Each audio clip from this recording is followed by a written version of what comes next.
হুট করে যুদ্ধ বাঁধাতে ইসরায়েলের বেশ নামডাক রয়েছে। দখলদার এই দেশটি আরও একটি নতুন যুদ্ধ বাঁধাতে চলেছে অধিকাংশ রাজনৈতিক বিশ্লেষকদের আশঙ্কা তেমনই। 2026 সালে ইসরায়েলের নির্বাচন, প্রধানমন্ত্রী বেনিয়ামিন নেতানিয়াহুর অতি দক্ষিণপন্থী জোট সরকারের ভোট প্রচারে বাড়তি সুবিধা দিতে পারে আরও একটি যুদ্ধ।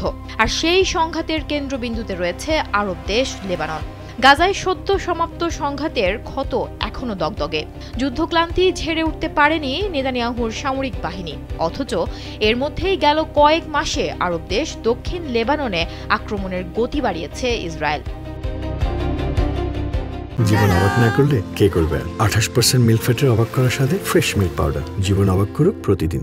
2024 সালের 27 নভেম্বর যুদ্ধবিরতি কার্যকর হওয়ার পর বৈরুতে কয়েকবার হামলা চালিয়েছে ইসরায়েল। দক্ষিণ ও পূর্ব লেবাননের অন্যান্য এলাকায় প্রায় প্রতিদিনই হামলা করছে ইসরায়েলি বাহিনী। ইসরায়েল বলছে লেবাননের প্রতিরোধ গোষ্ঠীর হুমকি দূর করার উদ্দেশ্যে এসব হামলা চালানো হচ্ছে। ইসরায়েল লেবানন সীমান্ত এলাকায় 5টি প্রধান স্থানে এখনও সেনা মোতায়েন রেখেছে। সম্প্রতি যুদ্ধবিরতি লঙ্ঘন করে লেবাননের রাজধানী বৈরুতে আবারও ভয়ঙ্কর বিমান হামলা চালিয়েছে ইসরায়েলি সামরিক বাহিনী। বৈরুতের দক্ষিণের উপশহর হারেত হরাইকে জনবসতিপূর্ণ এলাকায় চালানো এ হামলায় একটি আবাসিক ভবনের কমপক্ষে 5 জন প্রাণ হারিয়েছেন। একই সঙ্গে আহত হয়েছেন আরও অন্তত 25 জন। ইসরায়েলের প্রধানমন্ত্রী বেনিয়ামিন নেতানিয়াহুর ভাষ্যমতে তার বাহিনীর এই হামলার মূল লক্ষ্য ছিল লেবাননের শক্তিশালী প্রতিরোধ গোষ্ঠীর ডিফ্যাক্টো সেনাপ্রধান হাইথাম আলী তাবাতাবাই। গোষ্ঠীটির অস্ত্র সংগ্রহের প্রচেষ্টার নেতৃত্ব দিয়েছিলেন হাইথাম। নেতানিয়াহু দৃঢ়তার সঙ্গে বলেন, ইসরায়েল যে কোনো স্থানে তার লক্ষ্য অনুসরণের বিষয়ে দৃঢ় প্রতিজ্ঞ।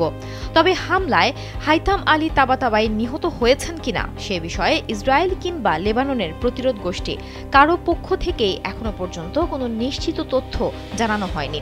এদিকে লেবাননের সেনাবাহিনী ওই এলাকায় নিরাপত্তা বেষ্টনী তৈরি করেছে। হামলার পর ইসরায়েলি সব যুদ্ধবিমান বৈরুতের দক্ষিণাঞ্চলীয় উপশহরের দাহিজে অঞ্চলের আকাশে টহল দিতে দেখা গেছে। এর আগে হামলার আগের দিন নেতানিয়াহু বলেছিলেন, লেবাননের এই প্রতিরোধ গোষ্ঠীকে আবার সক্ষমতা ফিরে পেতে বাধা দেওয়ার জন্য যা করা দরকার তার সবই করবে ইসরায়েল। সুমনা মোস্তফা, কালবেলা।